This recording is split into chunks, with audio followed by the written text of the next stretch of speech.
Cobb County teen shot at a party. That's what the headline reads. It's one way of getting the news. Think about the images, though. Cobb County teen is at a party celebrating graduation. Some friends came over. Show you a picture of the house. They show you the neighborhood. They show you cars outside. Two random suspects went inside. They shot. They missed the subject. They hit someone else.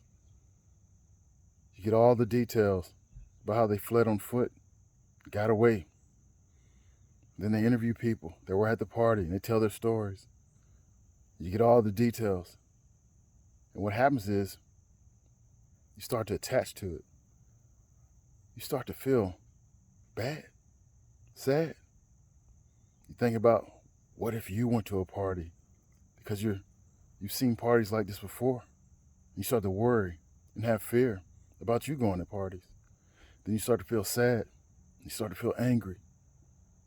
You do all of this because they showed you so many images, so much detail. And all that detail made you think about it. Think a lot about it. And that thinking made you feel bad about it. But if you just read the headline, you would just think it happened. You know?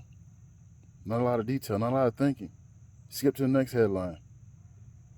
And that's what happens when you watch the news. That's why I decided not to watch the news. Because all those feelings, I don't need to have. But the more details you get, the more you're going to feel those feelings. And the more you're going to think about what you don't want. Because you don't want those things to happen to you. Yes, they happen to someone else. It's life. But you don't want them to happen to you. But as we think, our thoughts become our reality. What we think about becomes our reality. So you need to be very careful about what you think about, not think about what you don't want. Your focus needs to be on what you do want. And that can't happen when you watch the news and you hear all the bad stories and all the details. It just doesn't happen. Now, if you go sit at your journal and you write down your goals and you write out a vision statement of how you want this day to go, and you write about all the things you're grateful for, then you're thinking about the things that you want. But how often do we do that versus how often do we watch the news? We're in control, but we're not controlling. And that's a fact. And once you learn the importance of your feelings, you understand the importance of how you're feeling. It's really based on what you're thinking about. And what you're thinking about is what you will become. Because you'll think about that, which will make you have certain feelings. Those feelings will attach to every action that you take. And every action you take gets you results. So that means if you're thinking about things that you don't want, you're going to have feelings that are bad. Those feelings are going to attach to your action. Your actions won't be good either. Therefore, your results won't be good. That's how this works.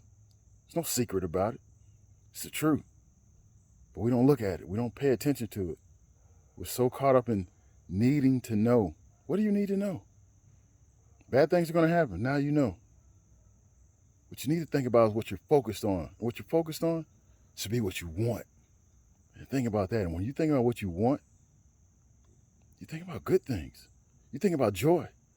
You think about happiness. You think about peace, and you feel it. So when you're feeling peaceful, when you're feeling excited, when you're feeling joy, you're thinking about things that you do want. And what you think about is what you become. So you need to feel those things. Your feelings are a feedback mechanism if your thinking is right and you're in control.